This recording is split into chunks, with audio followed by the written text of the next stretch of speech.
ಕರಿಬಾಳೆ ಹಣ್ಣು ಹೇಗಿರುತ್ತೆ ಅಂದರೆ ಇಲ್ಲಿ ನೋಡಿ ತೋರಿಸ್ತಾ ಇದ್ದೀನಿ. ಬೂಂದಿ ಮಾಡೋಕ್ಕೆ ಹೇಗೆ ಕೊನೆ ಬಂದಿದೆ ಅಂತ. ಮಲ್ನಾಡವ್ರು ಏನು ಬಿಟ್ಟರು ಈ ಹಳೆ ಟೊಪ್ಪಿ ಬಿಡೋಕ್ಕಾಗಲ್ಲ. ಬೆರಳು ಕಟ್ಟಾಗೋ ಚಾನ್ಸು ಜಾಸ್ತಿ ಇರುತ್ತೆ. ತೊಟ್ಟಿಲು ಬಾವಿ ಅಂತ ಹೆಸರಿದೆ.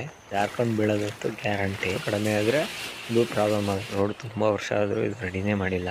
ಮಳೆಗಾಲದಲ್ಲಿ ಇದೇ ಥರ ಪೂರ್ತಿ ಹರಿತಾನೇ ಇರುತ್ತೆ. ಸಮಸ್ತ ನಾಡಿನ ರೈತ ಬಾಂಧವರಿಗೂ ಹಾಗೂ ಎಲ್ಲ ಜನತೆಗೂ ಅರಿಯದ ರೈತ ಚಾನಲಿಗೆ ಸ್ವಾಗತ. ನಾವು ಇವತ್ತು ಮಲೆನಾಡು ಜನ ಮಳೆಗಾಲದಲ್ಲಿ ಏನು ಮಾಡ್ತಾರೆ ಅಂತ ನೋಡೋಣ. ನೀವು ಬನ್ನಿ ನನ್ನ ಜೊತೆಗೆ.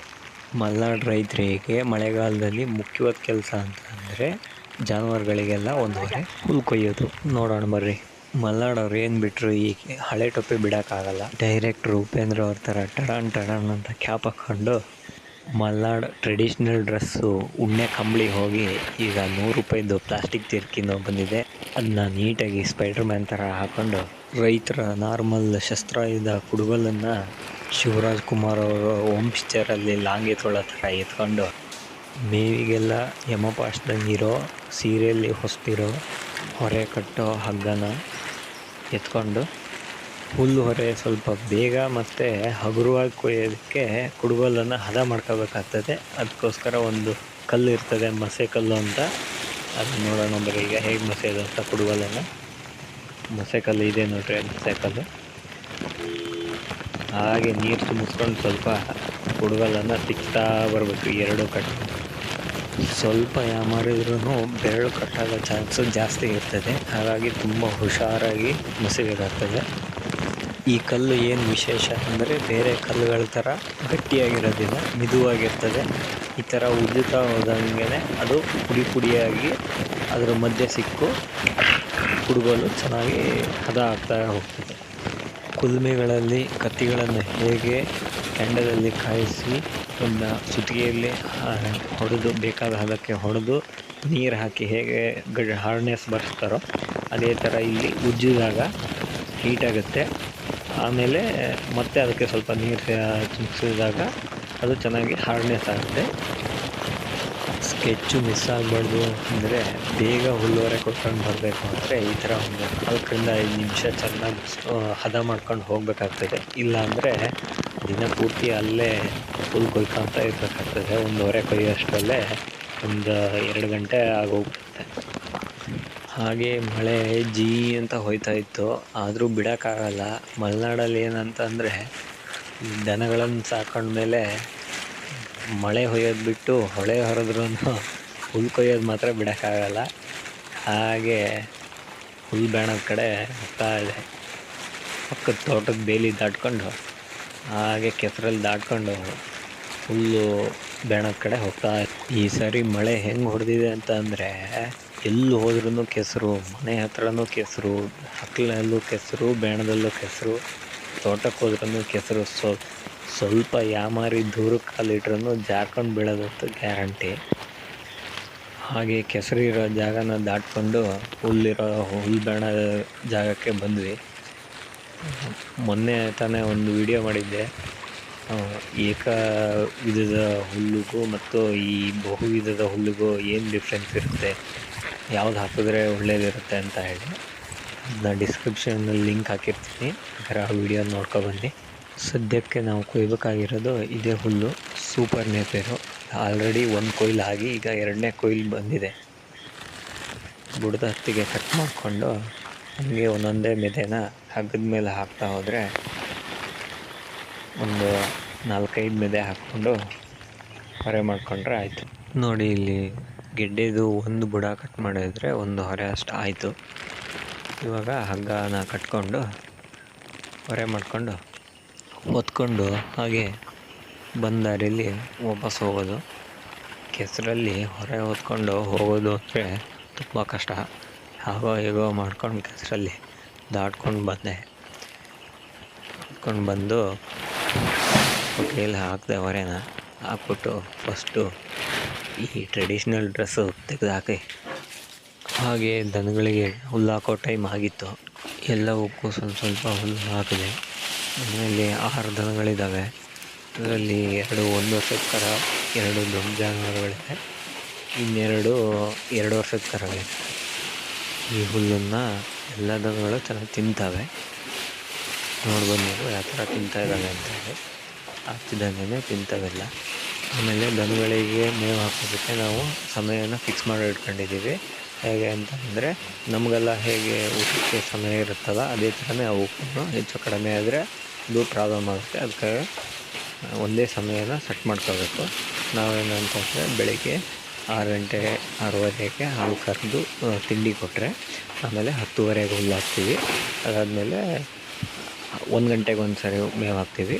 ಅದು ಬಿಟ್ಟರೆ ಸಂಜೆ 6 ಗಂಟೆಗೆ ಹಾಲು ಕರೆದು ತಿಂಡಿ ಕೊಟ್ಟು ಬೆಳಿಗ್ಗೆವರೆಗೂ ಆಗೋಷ್ಟು ಮೇವು ಹಾಕ್ಬಿಡ್ತೀವಿ, ಮುಗೀತು. ಹಾಗೆ ಹೊರಗೆ ಬಂದೆ, ತೋಟಕ್ಕೆ ಹೋಗೋಣ ಅನ್ನಿಸ್ತು. ಹಾಗೆ ತೋಟದ ದಾರಿಯಲ್ಲಿ ಹೊರಟಿದ್ದೆ ಮನೆಯಿಂದ. ದಾರಿಯಲ್ಲಿ ರೋಡಲ್ಲಿ ಮೋರಿ ಹತ್ರ ದೊಡ್ಡದಾಗಿ ಗುಂಡಿ ಬಿದ್ದುಬಿಟ್ಟಿತ್ತು. ನೋಡಿ, ಇದೇ ನಮ್ಮದು ಕೆರೆ. ಕೋಡಿ ನೀರು ಇಲ್ಲೇ ಹರಿದು ಹೋಗ್ತಾ ಇರುತ್ತೆ. ದೊಡ್ಡದಾಗಿ ಗುಂಡಿ ಬಿದ್ದುಬಿಟ್ಟಿದೆ. ರೋಡ್ ತುಂಬ ವರ್ಷ ಆದರೂ ಇದು ರೆಡಿನೇ ಮಾಡಿಲ್ಲ. ಹಾಗೆ ಅಂದ್ಕೊಂಡು ಈಗ ತೋಟದೊಳಗೆ ಹೋದೆ. ಇಲ್ಲಾಂದ್ರೆ ಅಡಿಕೆ ಬಿದ್ದಿದ್ದಾವ ಅಂತ ನೋಡ್ಕೋತಾ ಒಳಗೆ ಹೋದೆ. ತುಂಬ ಕೆಸರು ಅಂದರೆ ಕೆಸರು, ತೋಟ ತುಂಬ. ಮಳೆಗಾಲದಲ್ಲಿ ಇಷ್ಟೊಂದು ಕೆಸರು ಇರೋದ್ರಿಂದನೇ ಕೊಳೆ ರೋಗ ಎಲ್ಲ ಬರೋದು. ಹಾಗೆ ಮುಂದೆ ಬಂದರೆ ಇಲ್ಲೊಂದು ಸಾರ್ವೆ ದಾಟಬೇಕಾಗಿತ್ತು. ಸಾರ್ವೆಗೆ ಹಾಕಿರೋ ಹಲಿಗೆ ಫುಲ್ಲು ಪಾಚಿ ಕಟ್ಕೊಂಡು ಜಾರೋ ಥರ ಆಗಿತ್ತು. ಹಾಗೆ ನೋಡಿದೆ, ಅಷ್ಟರಲ್ಲೇ ನಮ್ಮ ಅಪ್ಪಾಜಿ ಮೊದಲೇ ಇದನ್ನು ಕತ್ತಿಲಿಗೆ ಕುಟ್ಟಿ ಜಾರ್ಕ್ಲಾಗಿರೋಂಥ ಇದನ್ನೆಲ್ಲ ಈ ಥರ ಕುಟ್ಟಿ ತೆಗೆದುಬಿಟ್ಟಿದ್ರು. ಈ ಥರ ಆವಾಗ ಕಾಲಿಗೆ ಗ್ರಿಪ್ ಸಿಗುತ್ತೆ. ಸಾರ್ವೆ ದಾಟಿದರೆ ಹಾಗೆ ನಮ್ಮ ತೋಟದಲ್ಲಿ ಒಂದು ಹೊಂಡ ಇದೆ. ಇದ್ರ ಪಕ್ಕದಲ್ಲೇ ತೆಂಗಿನ ಮರ ಇರೋದ್ರಿಂದ ಹೊಂಡದಲ್ಲಿ ಕಾಯಿ ಬಿದ್ದಿರ್ತವೆ. ನೋಡ್ಬೋದು ನೀವು, ಅಲ್ಲಿ 2 ಕಾಯಿ ಬಿದ್ದಿದೆ. ಈ ಬಾವಿ ತುಂಬ ಹಳೇದು. ಈ ಬಾವಿಗೆ ತೊಟ್ಟಿಲು ಬಾವಿ ಅಂತ ಹೆಸರಿದೆ. ಸದ್ಯಕ್ಕೆ ನಾವು ಈಗ 2 ಕಾಯಿನ ಎತ್ಕೊಂಡು ಹೋಗೋದು. ಹಿಂಗೋ ಕಷ್ಟಪಟ್ಟು ಕಾಯಿನ ಮೇಲೆ ಎತ್ಕೊಂಡು ಆಯಿತು. ಮನೆಗೆ ಹೋಗ್ತಾ ಎತ್ಕೊಂಡು ಹೋಗೋಣ ಅಂತ ಅಲ್ಲಿ ಇಟ್ಟು ಮುಂದೆ ಹೋದರೆ ಮತ್ತೊಂದು ಸಾರ್ವೆ ಬಂತು. ಈ ಹಳ್ಳದ ಹತ್ರ ಒಂದು ಮರನೇ ಬಿದ್ದೋಗ್ಬಿಟ್ಟಿದೆ. ಇದರಲ್ಲಿ ಹೆಚ್ಚು ಕಡಿಮೆ 3 ಕೊನೆ ಇರೋ ಮರ. ಗಾಳಿಗೆ ಈ ಥರ ತುಂಬ ಮರ ಬೀಳ್ತಾ ಇರ್ತವೆ. ಹಾಗೆ ಮುಂದೆ ಬಂದರೆ ನೋಡಿ, ಗಿಡ ಬಸಳೆ. ಇದು ಯಾರು ನೋಡಿರ್ತೀರಾ ಕಮೆಂಟ್ ಮಾಡಿ, ಯಾರಿಗೆ ಗೊತ್ತಿದೆ. ಇದು ಬಳ್ಳಿ ಬಸಳೆ ಇರುತ್ತಲ್ಲ, ಅದೇ ಥರನೇ ಇದು ಗಿಡದ ಬಸಳೆ. ಇದು ನೋಡಿ, ಪ್ರತಿ ವರ್ಷ ಇದೇ ಥರ ಬೆಳೀತಾ ಇರ್ತದೆ. ಇದು ಬೀಜ ಹರಡ್ಕೊಂಡು ಈಗ ಅರ್ಧ ಬಣ್ಣ ತುಂಬ ಅದೇ ಇದೆ. ಈ ಸೊಪ್ಪು ಅಡುಗೆಗೆ ತುಂಬ ಚೆನ್ನಾಗಾಗುತ್ತೆ. ಸೇಮು ಬಳ್ಳಿ ಬಸಳೆ ಥರನೇ ಬರುತ್ತೆ. ಈ ಸೊಪ್ಪು ಇಷ್ಟೊಂದು ಹೆಂಗೆ ಬೆಳೆದಿದೆ ಅಂದರೆ, ನಮ್ಮ ತೋಟದಲ್ಲಿ 15-20 ವರ್ಷದಿಂದನೂ ಕಳೆನಾಶಕ ಬಳಸಲ್ಲ. ಇವಾಗ ಮಿಷಿನಲ್ಲಿ ಸವರ್ತೀವಿ, ಮೊದಲೆಲ್ಲ ಕೈಯಲ್ಲಿ ಸವರ್ತಿದ್ರಂತೆ. ಹಾಗೆ ನೋಡ್ಬೋದು ಕರಿಬಾಳೆ ಮರ. ಇದು ಒಂದು 15-20 ಅಡಿ ಹೈಟ್ ಇದೆ. ಇದು ಈ ವರ್ಷ ನೆಟ್ಟಿರೋದಲ್ಲ, ಇದು ಸುಮಾರು ಒಂದು 4-5 ವರ್ಷ ಆಗೋಯ್ತು ನೆಟ್ಟು. ನೋಡ್ಬೋದು ನೀವು, ಬೇರೆಲ್ಲ ಹೇಗೆ ಮೇಲ್ಗಡೆ ಬಂದಿದ್ದಾವೆ ಅಂತ. ಇದು ಅದ್ರ ಮರಿ ನೋಡ್ರಿ, ಇದೇ ಸುಮಾರು ಒಂದು 6 ಅಡಿ ಹೈಟು ಬೆಳೆದಿದೆ. ಇದೇನಂತ ಅಂದರೆ, ಇದು ನಾವು ಗುಂಪು ಬಾಳೆ ಪದ್ಧತಿ ಪ್ರಕಾರ ಬೆಳೆದಿರೋದು. ಈ ಮಲೆನಾಡಲ್ಲಿ ತೋಟಗಳಲ್ಲೆಲ್ಲ ಹೀಗೆ ಪ್ರತಿ ವರ್ಷ ಎಲ್ಲ ಗಿಡ ನೆಡಲ್ಲ, ಅದು ಮರಿನ ಹಾಗೆ ಬಿಟ್ಟಿರ್ತೀವಿ, ಅದರಿಂದನೇ ಬೆಳೀತಾ ಇರ್ತವೆ.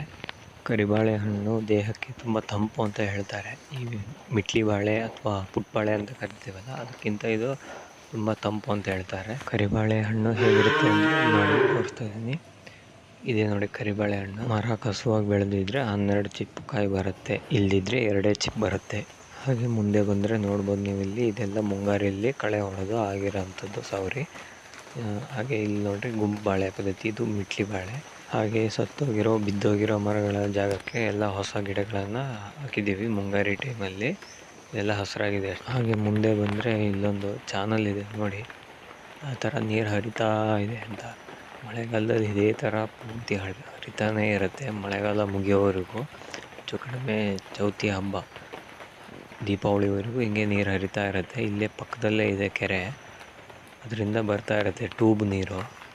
ಮಳೆಗಾಲ ಪೂರ್ತಿ ಅದು ಹೀಗೆ ಓಪನ್ ಮಾಡಿ ಇಟ್ಟಿರ್ತಾರೆ, ಬರ್ತಾ ಇರುತ್ತೆ. ಈಗ ನೋಡಿ ಕಾಜಿಗೆಯಲ್ಲೆಲ್ಲ ಯಾವ ಥರ ನೀರು ನಿಂತ್ಕೊಂಡಿದೆ ಅಂತ. ಈ ಥರ ನಿಂತು ಹೋಗೋದ್ರಿಂದನೇ ಮಳೆಗಾಲದಲ್ಲಿ ಮಲೆನಾಡು ಏರಿಯಾಗಳಲ್ಲಿ ತೋಟದಲ್ಲೆಲ್ಲ ಕೊಳೆ ರೋಗ ಬರೋದು ಜಾಸ್ತಿ. ನೋಡ್ಬೋದು ಇಲ್ಲಿ. ಹಾಗೆ ಇಲ್ಲೊಂದು ಪೇರಲೆ ಗಿಡ ಇದೆ, ಸೀಬೆ ಗಿಡ, ಇಲ್ಲೆಲ್ಲೊಂದು ಕಾಯಿ ಬಿಟ್ಟಿದೆ. ಹಣ್ಣು ಹಣ್ಣಾಗಿದೆ ಅಂತ ಕಾಣುತ್ತಿದ್ದು, ನೋಡೋಣ ಏನಾಗಿದೆ. ಹಳದಿ ಆಗಿದೆ, ಹಣ್ಣಾಗಿರುತ್ತೆ, ಆದರೆ ಸ್ವೀಟ್ ಇರಲ್ಲ. ಮಳೆಗಾಲದಲ್ಲಿ ತುಂಬ ನೀರು ಕುಡಿದು ಸ್ವೀಟೆಲ್ಲ ಹೋಗಿರುತ್ತೆ. ಅಲ್ಲಿ ನೋಡ್ಬೋದು ಇಲ್ಲಿ. ಹಾಗೆ ಹಕ್ಕಿಗಳೆಲ್ಲ ಹೇಗೆ ತಿಂದು ತಿಂದು ಕೆಡಗಿದಾವೆ ಅಂತ. ನಾವು ಇದನ್ನ ಹೆಚ್ಚಿಗೆ ಏನು ಕೊಯ್ಯಲ್ಲ ಕಾಯಿನ, ಹೀಗೆ ಹಕ್ಕಿಗಳು ತಿಂದೇ ಹೋಗ್ಬಿಡುತ್ತೆ. ನಾವೆಲ್ಲಾದರೂ ಒಂದೊಂದು ಸಾರಿ ಹೀಗೆ ಬಂದಾಗ ಕೈ ಸಿಕ್ಕರೆ ಕೊಯ್ಕೊಂಡು ತಿಂತೀವಿ ಅಷ್ಟೇ.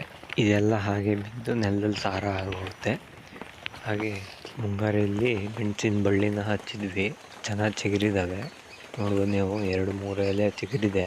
ಹಾಗೆ ಇಲ್ಲೊಂದು ಮರದಲ್ಲಿ ಹಣ್ಣಾಗಿರೋ ಅಡಿಕೆಗಳು ಆಗಲೇ ಬಿದ್ದಿದ್ವು. ಇವನ್ನ ಆರಿಸ್ಕೊಂಡು ಹೋಗೋಕೆ ಏನಾದರೂ ಬೇಕಲ್ಲ ಅಂತ ಆ ಕಡೆ ಈ ಕಡೆ ಹುಡುಕಿದೆ. ಒಂದು ಗುಂಡಿ ಇರೋ ಅಂಥ ಹಾಳೆ ಬಿದ್ದಿತ್ತು ಸೊಂಗೆ, ಅದನ್ನು ಕಡ್ಕೊಂಡು ಎಲ್ಲ ನೋಡ್ಬೋದು ಇಲ್ಲಿ ಹೆಂಗೆ ಬಿದ್ದಿದ್ದಾವೆ ಅಂತ.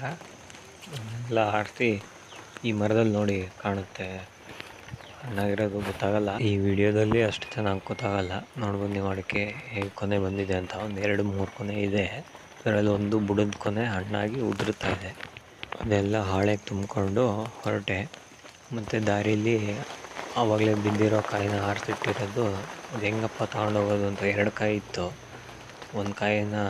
ಒಂದು ಕಾಯಿನ ಹಾಳೆ ಒಳಗೆ ಇಟ್ಕೊಂಡು ಇನ್ನೊಂದು ಕಾಯಿನ ಕುಡ್ಗೋಲಿಗೆ ಹಾಕ್ಕೊಂಡು ಮನೆಗೆ ಹೊರಟೆ. ಹಾಗೆ ಕೆಸರಲ್ಲಿ ಬಂದು ಮನೆಗೆ ಬಂದು ಅಡಿಕೆನೆಲ್ಲ ಒಂದು ಒಣ ಜಾಗದಲ್ಲಿ ಇಲ್ಲಿಗೆ ಈ ವಿಡಿಯೋ ಮುಗೀತು. ಮಲೆನಾಡನ್ನು ಒಂದು ಜಲಕ್ಕೆ ತೋರಿಸಿದ್ದೀನಿ ಅಂದ್ಕೊಂಡಿದ್ದೀನಿ. ಯಾರಿಗೆಲ್ಲ ಈ ವಿಡಿಯೋ ಇಷ್ಟ ಆಗುತ್ತೆ ಲೈಕ್ ಮಾಡಿ, ಶೇರ್ ಮಾಡಿ, ಅರಿಯದ ರೈತ ಚಾನಲನ್ನು ಸಬ್ಸ್ಕ್ರೈಬ್ ಮಾಡಿ.